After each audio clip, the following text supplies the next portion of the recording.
Welcome to Telling the Show. What episode are we on now, Denise? We're on 11. Holy cow. All right. So we're like around the mark of most streaming TV shows nowadays. Yep. Half a season. Yes, season 1 is almost done for us. We're a different kind of podcast because we're a screenwriting podcast built from folks like you that are trying to get into the industry, haven't broken in yet, and more often than not are learning something from the craft. If you're a student of the craft, you're a student of cinema, and you're a lifelong student. You're always going to want to learn more. And we learn from you, our listeners. We learn from our guests. We even learn from Denise, like I've learned that she is super competitive, that sort of thing. What? No. Yeah, you're absolutely competitive. Super competitive. Yeah. And you'll find out more about that if you're a first-time listener, in a little bit. But allow us to introduce you to our guest today. Our guest is Rogers Wilson, who is, among many things, in his renaissance array of skills and talents. He is a screenwriter and recently a winner of Best Screenplay at the Harlem International Film Festival. And we're so honored to have him join us for this episode. Welcome, Rogers. Hey, great to be here. Cool. All right. But first, part of what we do is we try to play games and make fun games out of some screenwriting exercises, that sort of thing. One of those is log lines. And we have one individual that we do. And Denise, if you'd be so kind as to bring up our hat.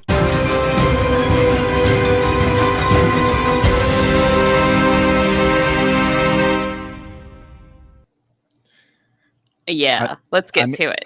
I made those titles just for reference. The music was, including that music was Denise's idea. So it's very collaborative around here. Yes. As the business is. The way Logline Thunderdome works is 2 log lines enter, only one comes out. I'm having a little too much fun with this microphone here today. Lately, this time we've been doing it with a twist. We continue to bring to the ring log lines that are not our own. Although in the past, we've entered our own, and I'm choking up because... you're going to lose. No. Dude, I swear. Denise, you're just like a WWE wrestler, if WWE is still a thing. I don't know. That shows how culturally relevant I am. But what we do is Denise and I each bring log lines, and this time it's a twist because it's from our favorite holiday-themed movies to see who takes the gold belt in the ring. And Rogers, as our esteemed guest, we hope you'll be so kind as to judge which one is the most effective log line. Love to. All right. So, as I believe always in being a gentleman, Denise, please, by all means, start first. Absolutely. I'm not going to tell you the title because I think it's going to be pretty self-evident. My log line is, when the Pumpkin King of Halloween Town decides to spread Christmas joy to the world, his well-meaning mission unwittingly puts Santa Claus in jeopardy and creates a nightmare for all good little boys and girls everywhere. Okay. Obviously, that's The Nightmare Before Christmas. Yes, it is. Yeah. Very, very well known. All right. Not bad. Strong contender. And here's mine. A young bank teller receives a pet for Christmas that comes with 3 rules, but when he inadvertently breaks those rules, he unleashes a horde of tiny monsters that he must stop before they destroy his hometown. Gremlins. Right. What are the 3 rules? You can't give them any food to eat after midnight. They can't eat after midnight. Don't feed them after midnight. Don't get them wet. Don't give them any water to drink. Don't bathe them. And the most important one, the one you must never forget, is never, ever bring them out into the sunlight. That's right. All right, just testing your knowledge. Yeah, on that one, I win pretty well. I'm just saying. Okay, Rogers, what do you think?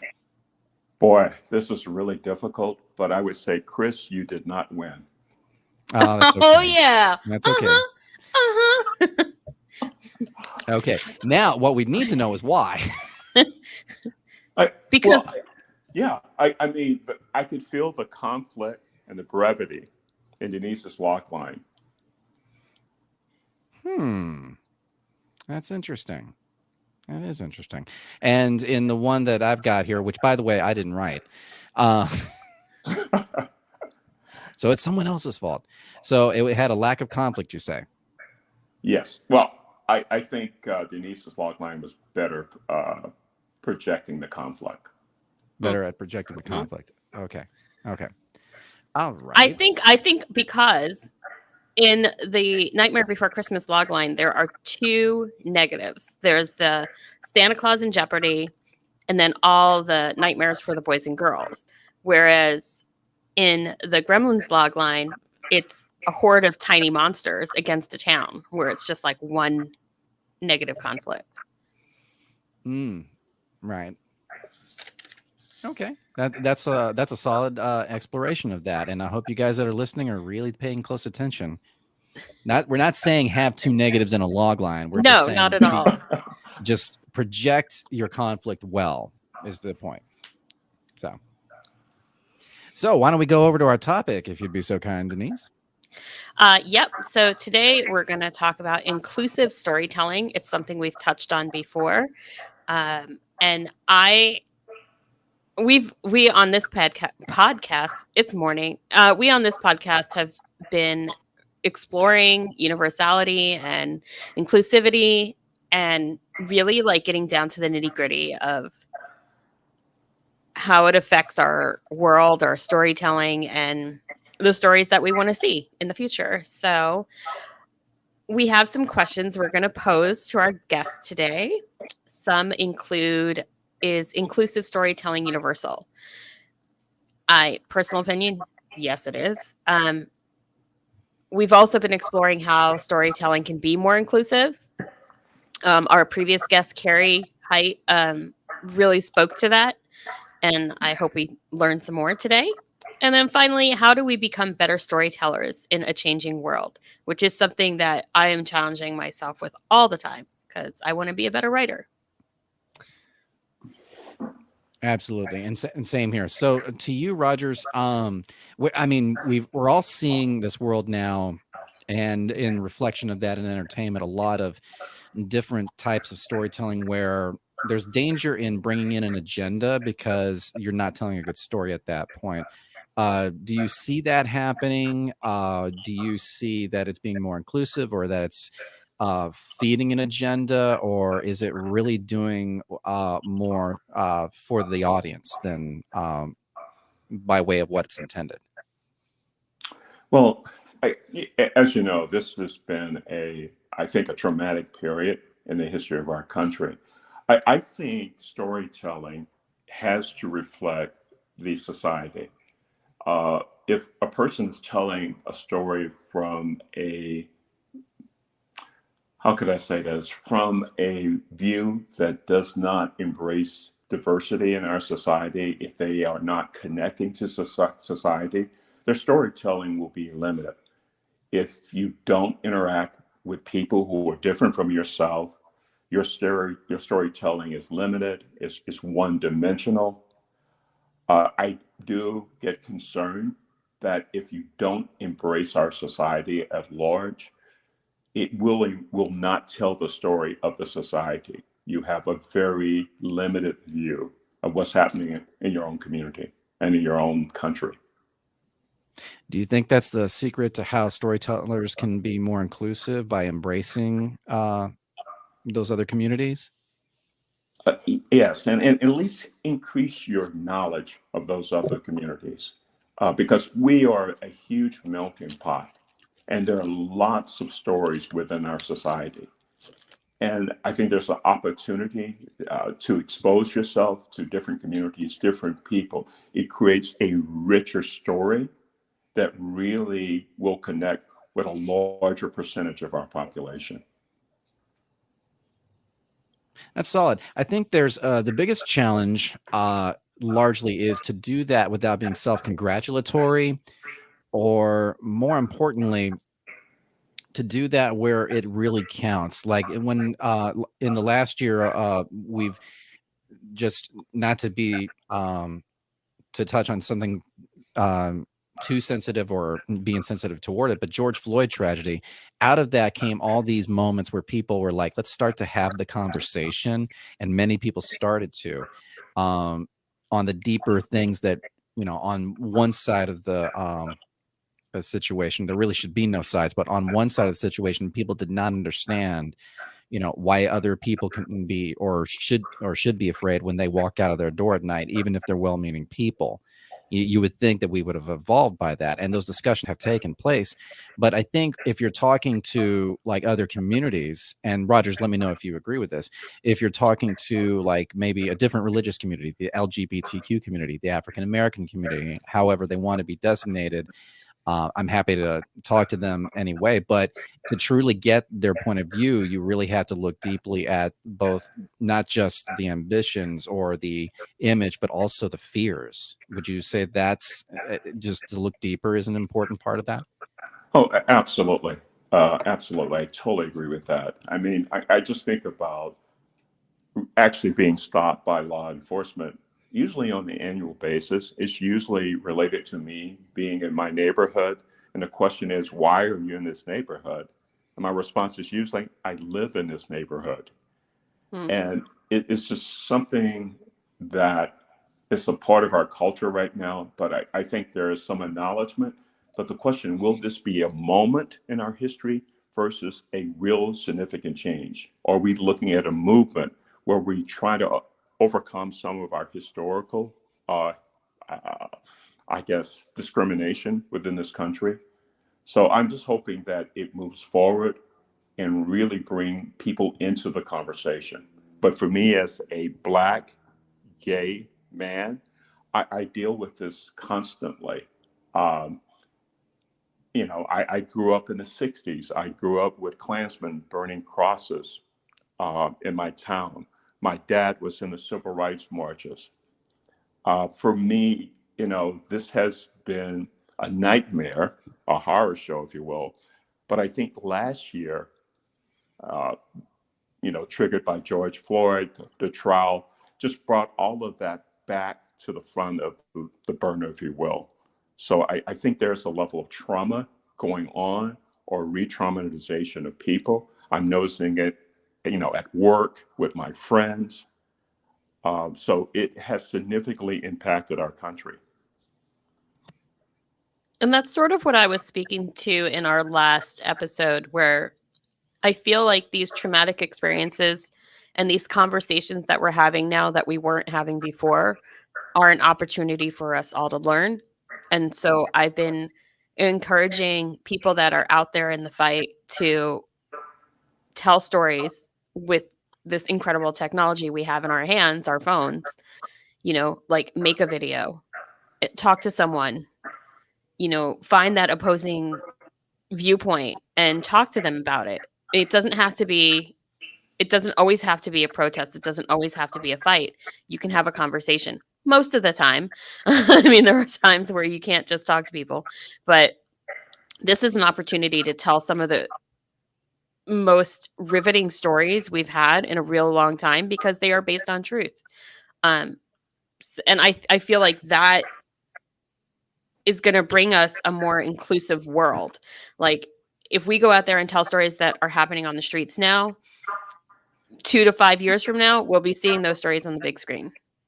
And that's going to change the landscape.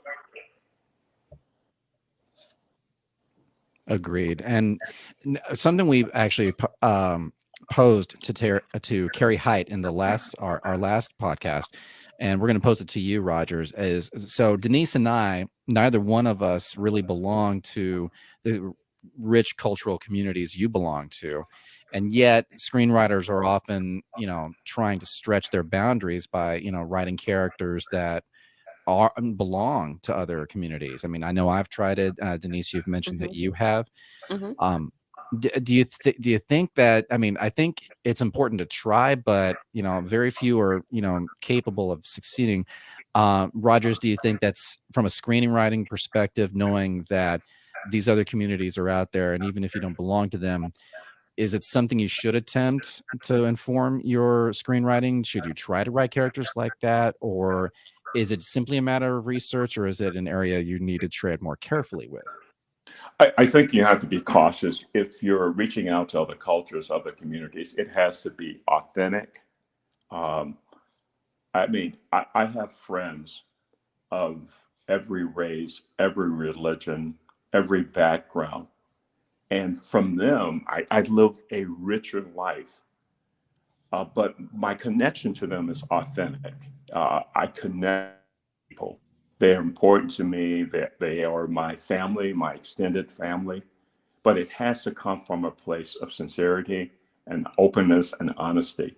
If it's fringed and if it's not real, those communities will pick up on that. And what do you think about going against type, specifically in screenwriting? So something that I find fun to do is, if I have, for example, the blonde girl who's always portrayed as this like ditzy character, generality, I will make her either the doctor or the savior or the person, the protagonist, because it goes against type. And what do you think about that in this situation, in what we have going on in our world right now, where that might not be such a welcome idea? I think that's important. People have to see themselves in other people. I honestly, I get frustrated when I see a series that only portrays a black male as a gangster in some type Right. of drug-related culture, and it really hurts because I know my culture. I know the incredible people that exist within my culture, and the stories aren't being told.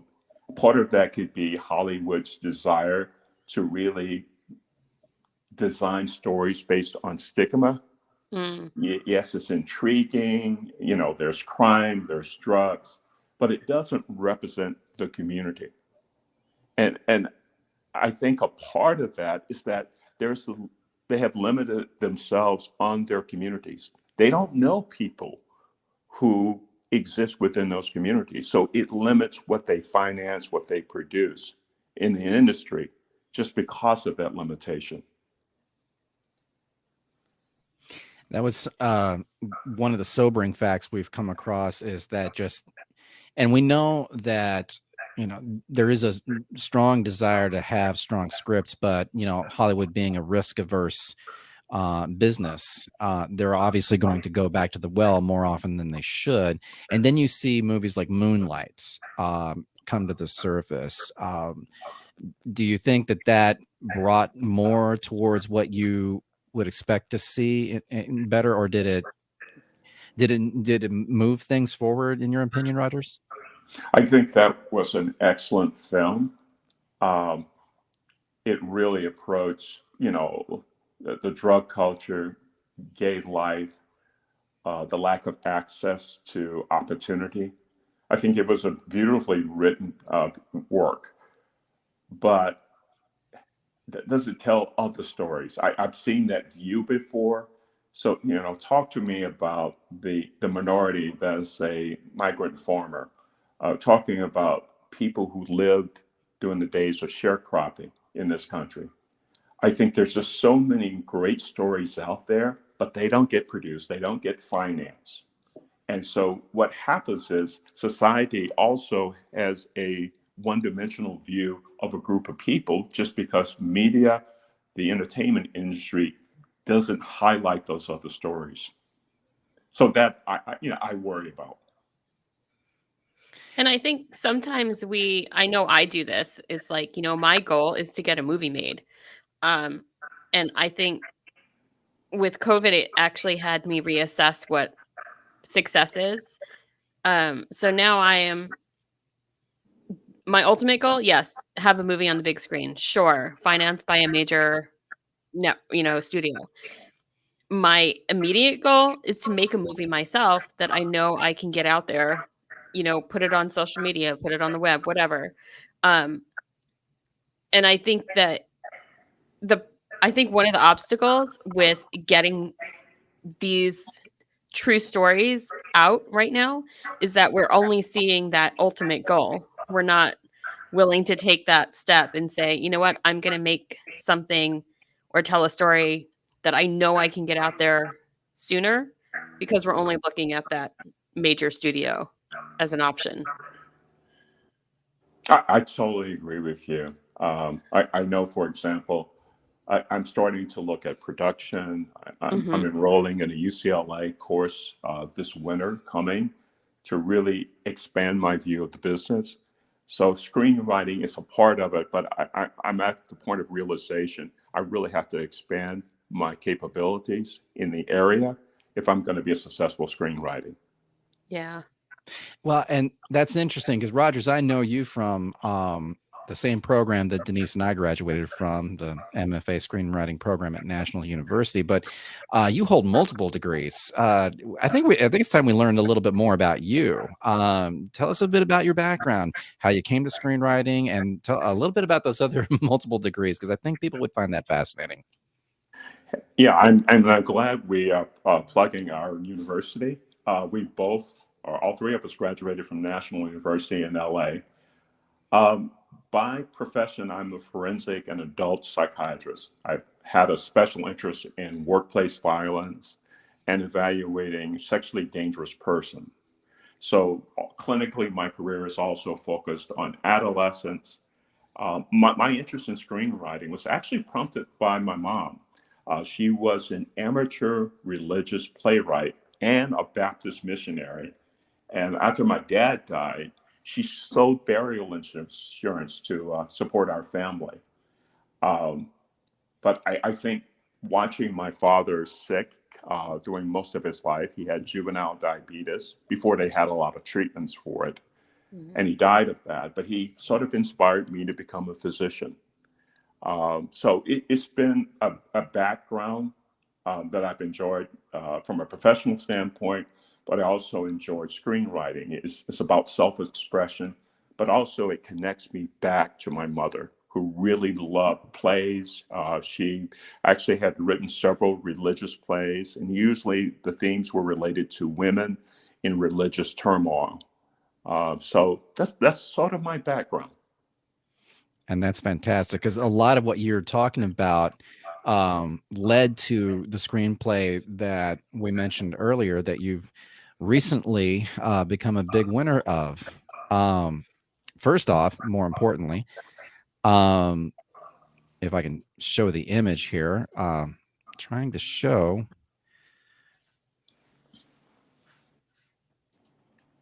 We're having a slight technical difficulty. I'm trying to show this image because you sent this over to me. There we go.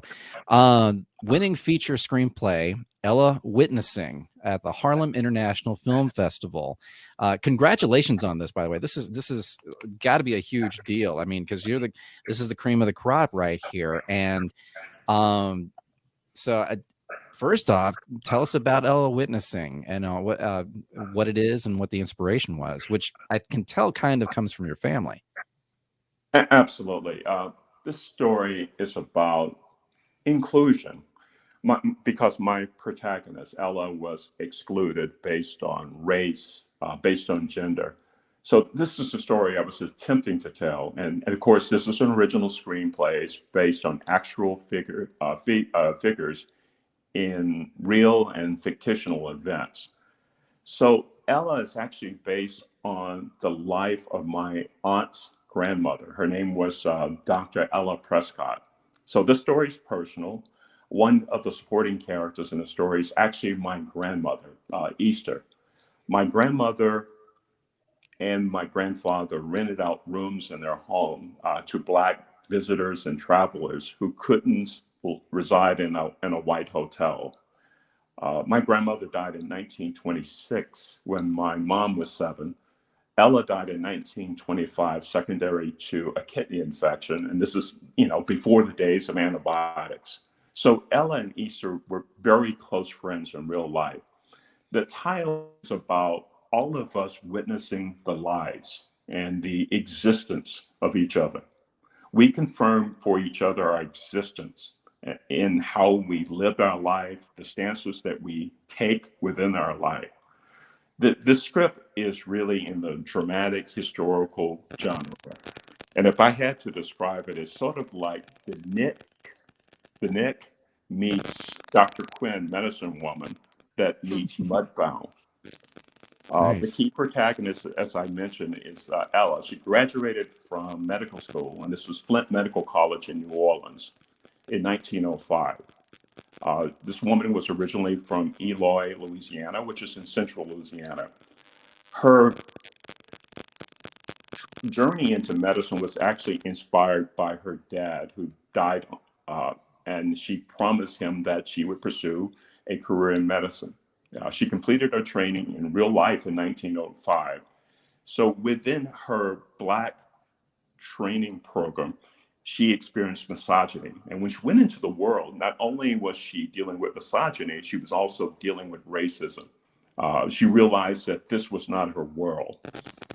In her hero's journey, she lost faith in God after she sees two mutilated bodies of Black boys that had been lynched. And this is actually a true story. There were Black boys lynched in this part of Louisiana, and actually, they were my historical relatives. So she goes through this loss of faith. But in the end in the story, she finds love, she finds happiness. And as a physician, I really enjoyed this because I had to go back and read books about early 20th century medicine and incorporate those practices into the script and into her character. So think of the era when we were using cocaine to manage pain. Diseases were treated with mercury. Surgeons were using carbolic acid to treat certain types of wound infections. So for me as a doctor, I really enjoyed going back and looking at early practices of medicine and incorporating that into the daily life of this character. So I really enjoyed this. I really enjoyed writing this piece. Oh wow. So, um, I mean, tell us a little bit about the Harlem International Film Festival. I mean, I it's easy to assume that it would have existed prior to this conversation, but I had never heard of it, to be fair. And tell us about that film festival and your experience with it. So this is, of course, an international film festival. It draws film makers, screenwriters outside the U.S. From Asia. Normally, is a person because of the pandemic, we sort of lost experience. But nevertheless, the experience was uh, I really enjoyed the festival and really competing with some very talented screenwriters. So it was really an interesting festival of an array of films. Um, so it was a great. I had my first opportunity to work with actors in a table read and really sort of direct that read. So it was really an interesting festival to go through. Do you feel like we always, follow the trope, write what you know? And this is a story that is essentially your family story. So was it more difficult to write about something so close to you? Or was it enlightening maybe in some way? I would go for the latter. It was enlightening. Um, I had to put my in the and again I told my aunt about her godmother, and actually before she died, my aunt died at 104 and died a few years ago, but she had an incredible life. But she talked about her godmother. I actually was able to find a picture online that I had framed and I had given to her prior to her death. But it really connected me to my family's history. That my grandparents had this boarding home, and I think we recently saw the film Green Book, that blacks could not stay in homes. That my family supported travelers. A lot of those were soldiers who were traveling back to active duty, but they couldn't check into a white hotel. But Hmm. they were a part of this time period, a part of this history. My grandmother was connected to Dr. Prescott and developed a very strong friendship. So I just learned so much about my family, But also, I've learned about a Black woman practicing medicine at the turn of the century. And for me, what was that about? How could she do what she did? In 1905, going out as a single Black woman, moving to a rural area where she's dealing with Ku Klux Klan, but she practiced medicine. And part time, she actually taught in a high school. So it was just this incredible person that I really wanted to connect to. As a result of your win, has it what's been some of the results of that win? Has there been any interest in producing the script? Has anyone come to you with requests to write other content? What's been some of the I don't want to say the word fallout because that's a negative connotation, but what's been some of the ripple effects of that win for you? Honestly, not a lot. There's sort of been some hits and misses, and I think all of us are familiar with hits and misses in our industry. But I'm going to continue to promote the screenplay. I think it's a great story. It's authentic, it's inclusive, and it tells an American story. So I think it has value to be told, and produced at a higher level. So I'm going to keep at it. But the noise has not been significant. But this is the nature of what we do. We just have to be persistent and believe one day, we'll get to tell the story that's important to us. So I think being a screenwriter is also about having faith and having optimism that one day your stories will be told. And I think there's something to be said for that, because I feel like there's this miscomprehension that if you win a festival, then you haven't made. And I don't think necessarily that's true. I mean, you can get some really great exposure from a festival, but it doesn't mean that your movie's going to get made. Yeah, I totally agree. I think being a screenwriter is about being persistent, and we have to be persistent in what we do, and we have to be intentional if we want to hit our goals from a professional standpoint. And I mean, you've entered this film in other festivals as well, and it has been successful. So I think you're on this amazing track, where it's just going to keep on going and keep on going, and I think you'll get there. But just to mention some of the other accolades that you've received for this script, in 2018, it was the semifinalist in the San Francisco Indie Fest screenplay competition, which I was at last year. It was pretty awesome. And then also second place in the Phoenix Film Festival, which is growing every year. So congratulations on all of that. I mean, that's pretty amazing. Yeah, it's been a great ride. Thank you. And Absolutely. I have a follow-up question. Since it's been in so many festivals and you get feedback from the judges, have you changed the script along time, or is it been the same script all along? It's pretty much been the same script. I think, writers, we constantly like to improve what we're writing. So, of course, I've tweaked here and there, but the story has been the same. I think some of the feedback that I've gotten from the festival is that they love the story. But I think you have to realize this is a period piece. So in order to produce this, it's going to require a level of funding. So we're talking about a script set around 1905. So I know there's a financial barrier here because we're looking at a script that really has to be shot in a certain location with wardrobe, with actors who actually can carry on the gravitas of some of the characters. So again, I think it's the nature of the business. So we just have to be persistent and keep doing what we do. I hear you about all of that because I write historical fiction as well. And my fear is always that, well, I'm not going to put that in because that would be too expensive. So.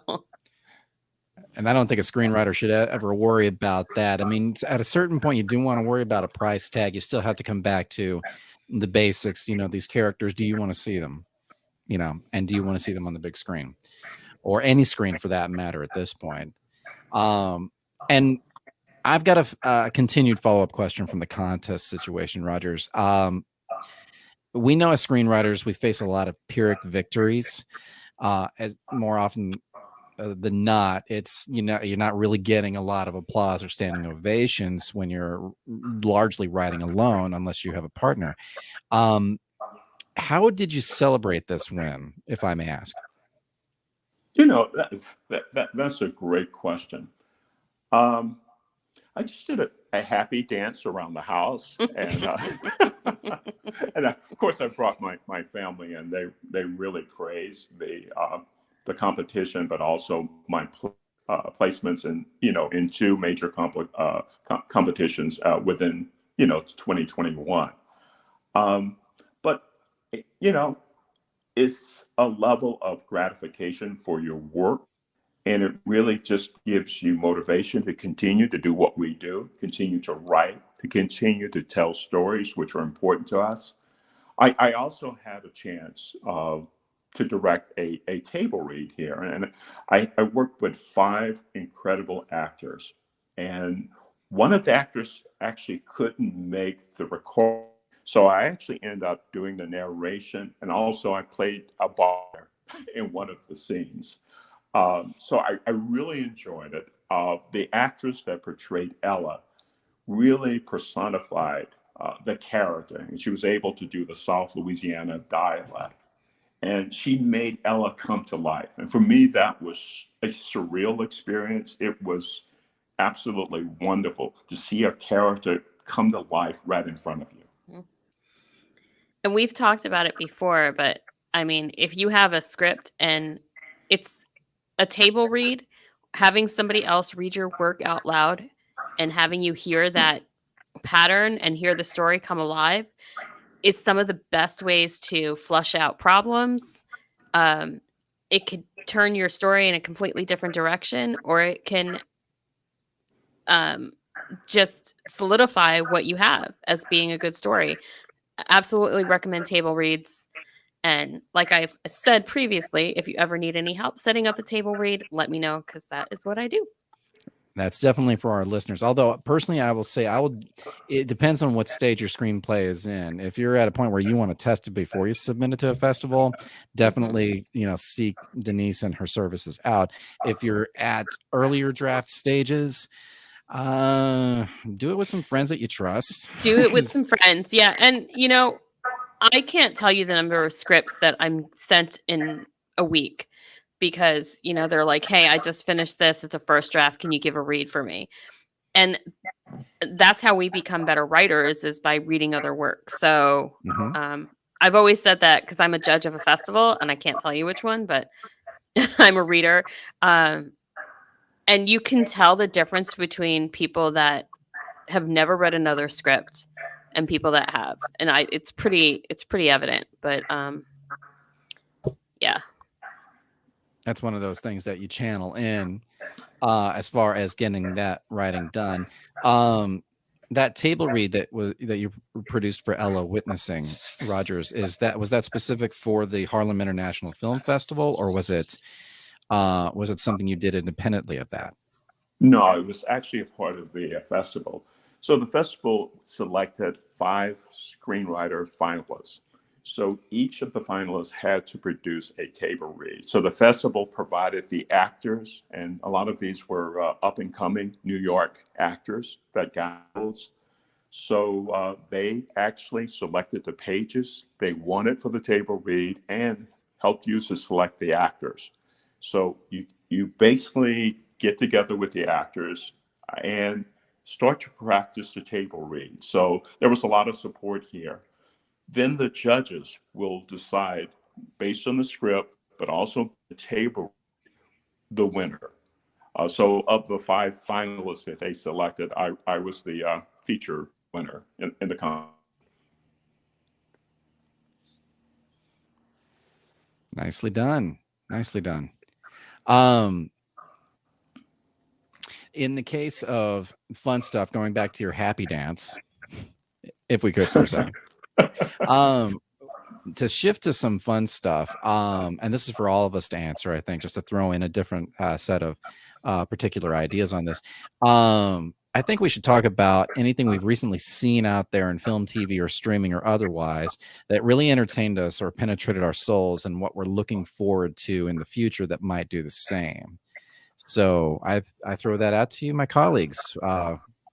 What out there is, have you seen that excites you? What are you looking forward to? Well, I'll start. There's a Netflix series that really got my attention. It's called Hap and Leonard, and again, I'm starting the first season. And this is a romance between a gay black man who's ex-military and a straight white man who was an anti-war activist in the 60s. And this all features the late, great Michael Williams, and we know him from Lovecraft Country, and James Purefoy. But it's a great story. It confronts homophobia head on. And that's what I love about the series, that these two guys really love each other, and it's a real bromance. And it just connects people from different backgrounds and from different experiences. And this is inclusive.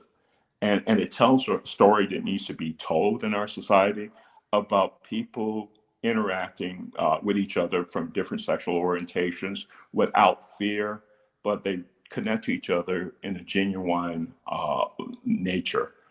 So it's a great series. I would recommend the series. Again, I'm only at season 1. I'm looking forward to getting into season 2.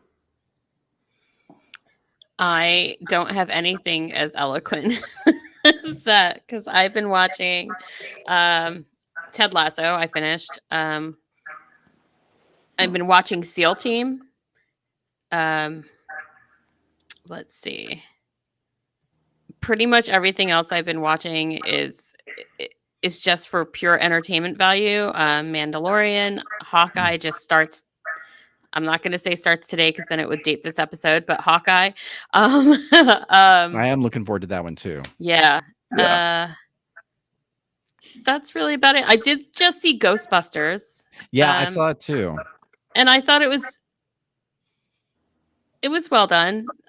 It wasn't my favorite Ghostbusters movie, but I feel like they had a lot to accomplish, and they did invigorate the franchise for another generation. I thought it was tastefully done. Yeah. You see, I saw that too last weekend, and mercifully on the big screen, because that's the only way you can see it right now. With COVID, it's only been recently that I've been going back to theaters. But it, as derivative as it obviously is, what I didn't expect was how heartfelt and emotional it was by the end of it.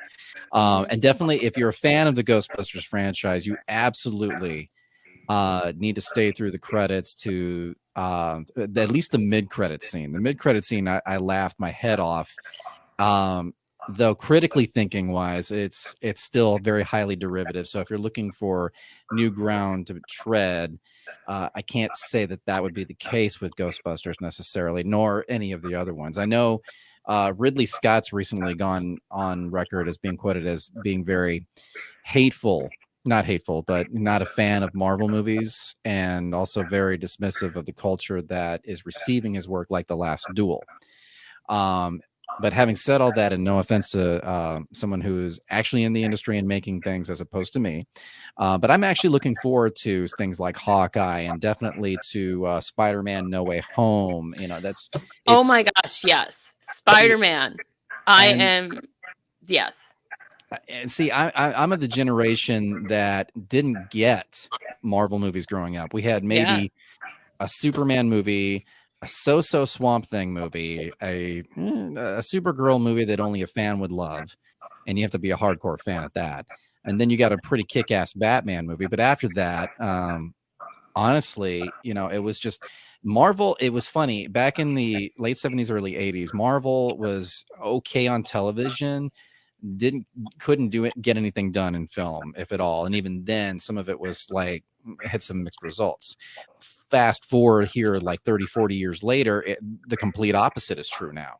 So But with Spider-Man No Way Home, it looks fairly, fairly epic in scope. It is, Mhm. I hate to say, going back to the well when it comes to Marvel, but that's usually how those things work. If there's anything I've seen recently that really gets to my soul, and this one I recommend to both of you heavily. It's a movie called 9 Days, and I saw it last year at the Austin Film Festival. I don't know if it's available, from a streaming perspective just yet, but it has Winston Duke in a fantastic performance. He is fantastic in this movie. He basically carries the whole film. They've got a lot of great supporting actors. In case of Tony Hale, Zazie Beetz is in it, and she's just so charming in this movie. But it's a very unique science fiction story because it's set in what is essentially limbo. And Winston Duke plays sort of an auditor who assesses these sentient souls who are manifested into different, human forms. And has to decide in 9 days whether or not they get to go on and be born into the land of the living. It's very, very surreal. Interesting. Yeah. I would like to change my answer as far as Oh. I have I have two, and it goes back to my background, but Tick Tick Boom, which is available to stream, I believe, on Netflix right now. Get your tissues, but it's an incredible story and retelling of a musical that's been established for a while, but they've added some story to it and some new songs. And it's Jonathan Larson, who wrote Rent and then died, and he never got to see how much Rent changed the landscape of theater in general. So I definitely recommend that. And then West Side Story is coming out, which is a classic, but this is going to be an interesting retelling. And I think the cast is perfect. So I can't wait to see that. The movie musicals on the big screen is amazing. Yeah. And you don't get much better than Spielberg, but I'll be flat honest. I'm like, there's a movie I've heard he was attached to and want him to make. And I'm looking at West Side Story and thinking, this is about as unnecessary as that last Indiana Jones movie. Movie musicals are never unnecessary because when was the last, I will ask this generally, when was the last time you went to go see a live musical in a theater? Fair point. Right. But so to make that world accessible and to be able to tell those stories, we have to do it on the screen.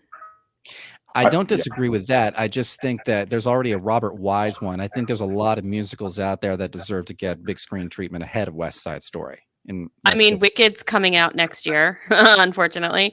I love the musical. I'm holding my breath on the film version of it.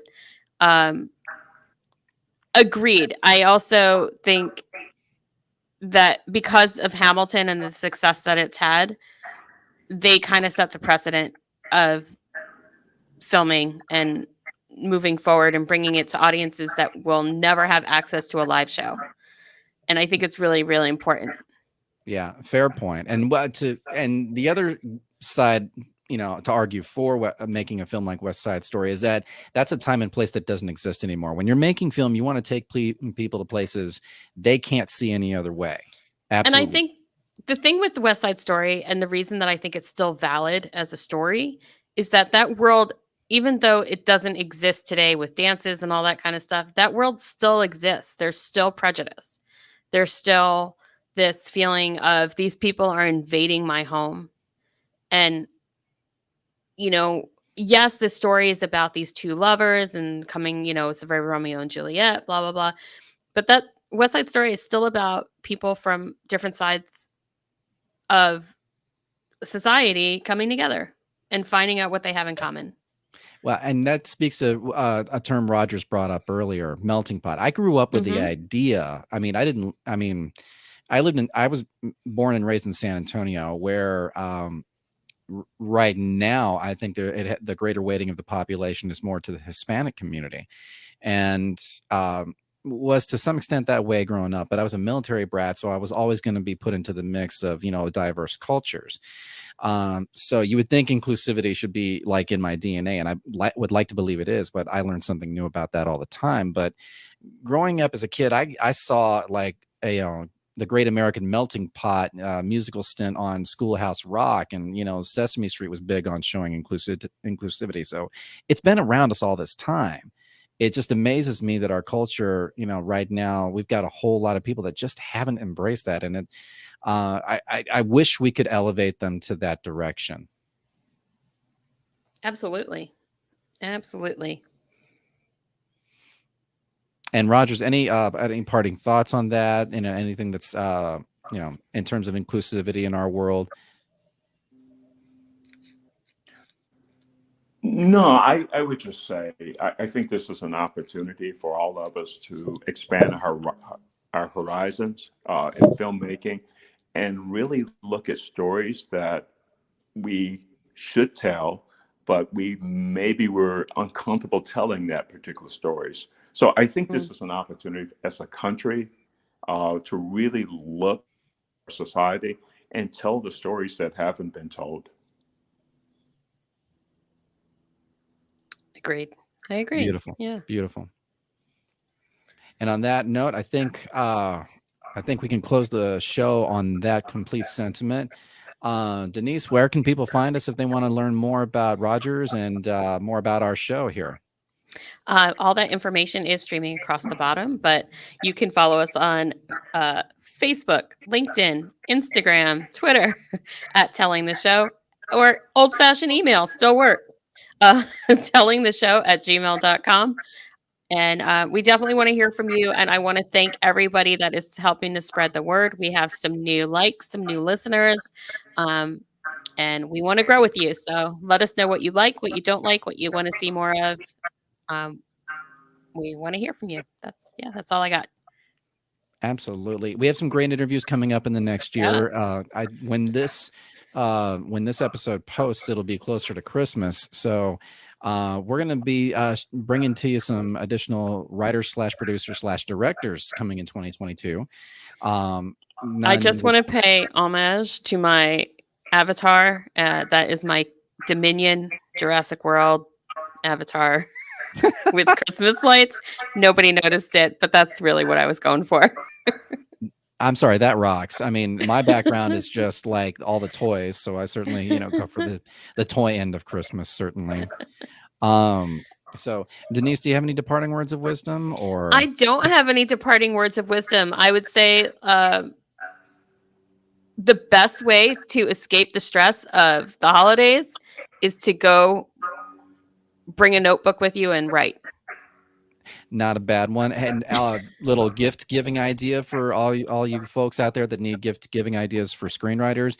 There's Google this. There is basically a leather bound manuscript cover that you can put written by and someone's name in it. And I think that's a beautiful way to have something that they could journal in. If that's that's cute. It's I haven't asked for it myself because I would be scared I'd be coming off as pretentious, but but I think it's a good gift giving idea. Rogers, what about you? Any gift giving tips for screenwriters out there this year?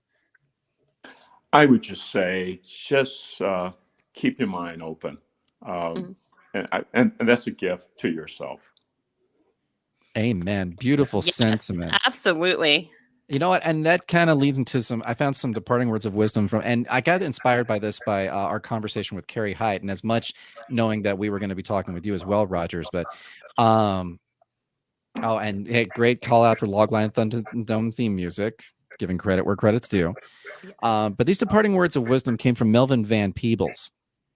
He said, "I make a film like I cook for friends. I hope they like it, but if they don't, I'm prepared to enjoy it all by myself." So love it. Yeah. Entertainment is the gift you give yourself in many ways, and it's best to be easily amused. That way you're never bored. Just look at it that way, I suppose. That's not what I think Mr. Van Peebles was saying. No. So much as I think that entertaining yourself should be something that you can give yourself. Big thanks, Rogers. So thank you so much for being on and for bringing so much culturally beneficial information to us today. And thank you for bringing your story to us. I cannot wait to either read it or see it. I think it's an amazing story. And I wish you the best of luck and continued success because you need to keep going with the story. Denise and Chris, thanks for having me. I had a great time. Absolutely. And we hope we can have you back again on your next big success. Yes. All right. Thanks, everybody. Appreciate you listening, watching, wherever you are out there. Just as you go into the end of 2021, let's hope we can all have peace on earth and goodwill towards humanity. And don't drink and drive. Please. Don't drink and drive. All right, guys. Happy New Year. And we'll see you in 2022. See you in the 22. Woo!